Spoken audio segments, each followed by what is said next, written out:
Nous estimons que la dette s'analyse d'abord de par ses origines. Les origines de la dette remontent aux origines du colonialisme. Ceux qui nous ont prêté de l'argent, ce sont ceux-là qui nous ont colonisés. Ce sont les mêmes qui géraient nos États et nos économies. Ce sont les colonisateurs qui endettaient l'Afrique auprès des bailleurs de fonds, leurs frères et cousins. Nous étions étrangers à cette dette. Nous ne pouvons donc pas la payer. La dette, c'est encore le néocolonialisme où les colonisateurs se sont transformés en assistants techniques. En fait, nous devrions dire qu'ils se sont transformés en assassins techniques. On nous a présenté des montages financiers alléchants, des dossiers. Nous nous sommes endettés pour 50 ans, 60 ans, même plus. C'est-à-dire que l'on nous a amenés à compromettre le peuple pendant 50 ans et plus. Mais la dette, c'est sa forme actuelle. Contrôlée, dominée par l'impérialisme. Une reconquête savamment organisée pour que l'Afrique, sa croissance, son développement obéissent à des paliers, à des normes qui nous sont totalement étrangères, faisant en sorte que chacun de nous devienne l'esclave financier, c'est-à-dire l'esclave tout court, de ceux qui ont eu l'opportunité, la ruse, la fourberie de placer les fonds chez nous avec l'obligation de rembourser. La dette ne peut pas être remboursée. La dette ne peut pas être remboursée parce que, d'abord, si nous ne payons pas, nos bailleurs de fonds ne mourront pas. Soyons-en sûrs. Par contre, si nous payons, c'est nous qui allons mourir. Soyons-en sûrs également. Ceux qui nous ont amenés, ceux qui nous ont conduits à l'endettement, ont joué comme dans un casino. Quand ils gagnaient, il y avait plein de débats. Maintenant qu'ils ont perdu au jeu, ils nous exigent le remboursement. Et l'on parle de crise. Non, Monsieur le Président, ils ont joué, ils ont perdu, c'est la règle du jeu. La vie continue.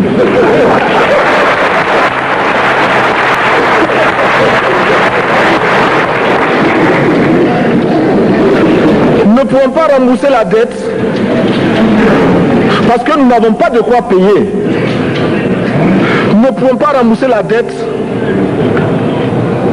parce que nous ne sommes pas responsables de la dette. Nous ne pouvons pas payer la dette parce qu'au contraire les autres nous doivent ce que les plus grandes richesses ne pourront jamais payer, c'est-à-dire la dette de sang. C'est notre sang qui a été versé. On parle du plan Marshall qui a refait l'Europe économique, mais on ne parle jamais du plan africain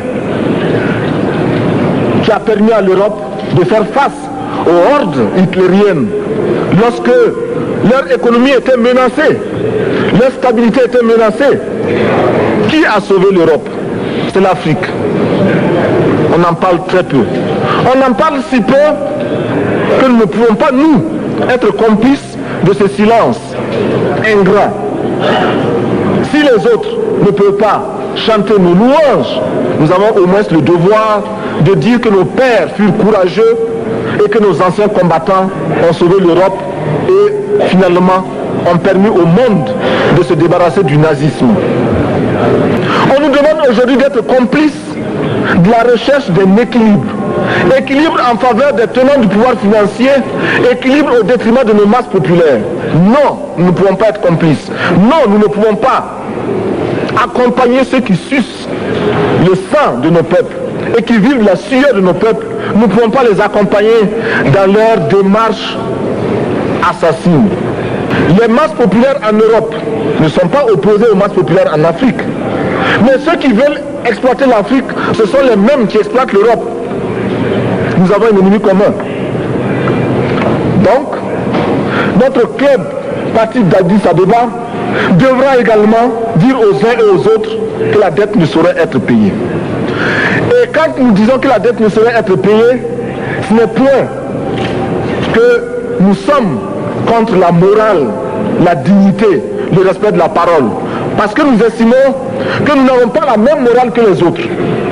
Entre le riche et le pauvre, il n'y a pas la même morale. La Bible, le Coran, ne peut pas servir de la même manière celui qui exploite le peuple et celui qui est exploité. Il faudrait alors qu'il y ait deux éditions de la Bible et deux éditions du Coran.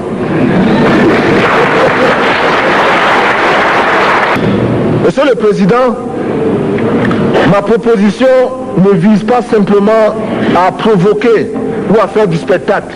Je voudrais dire ce que chacun de nous pense et souhaite. Qui ici ne souhaite pas que la dette soit purement et simplement effacée? Ma proposition n'est pas non plus, je ne voudrais pas que l'on prenne la proposition du Burkina Faso comme celle qui viendrait de la part de jeunes sans maturité, sans expérience.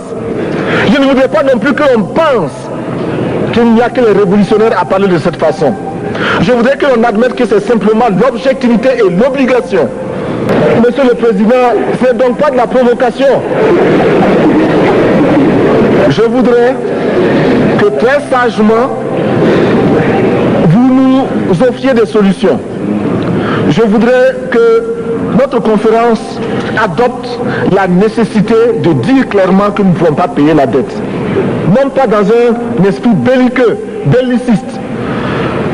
Ceci pour éviter que nous n'allions individuellement nous faire assassiner. Si le Burkina Faso tout seul refuse de payer la dette, je ne serai pas là à la prochaine conférence.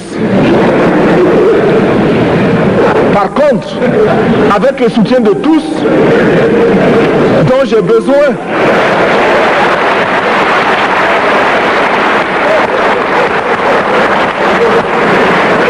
avec le soutien de tous, nous pourrons éviter de payer. Et en évitant de payer, nous pourrons à notre développement.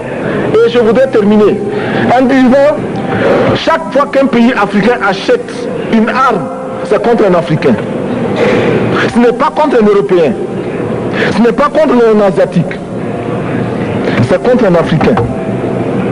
Par conséquent, nous devons également, dans la lancée de la résolution de la question de la dette, trouver une solution au problème de l'armement. Je suis militaire et je porte une arme. Mais Monsieur le Président, je voudrais que nous nous désarmions. Parce que moi, je porte l'unique arme que je possède et d'autres ont camouflé les armes qu'ils ont. Alors,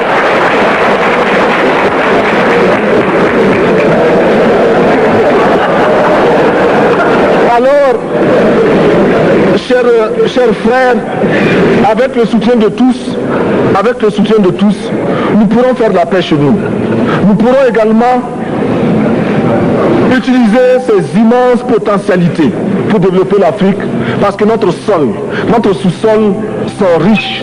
Nous avons suffisamment de bras et nous avons un marché immense, très vaste, du nord au sud, de l'est à l'ouest.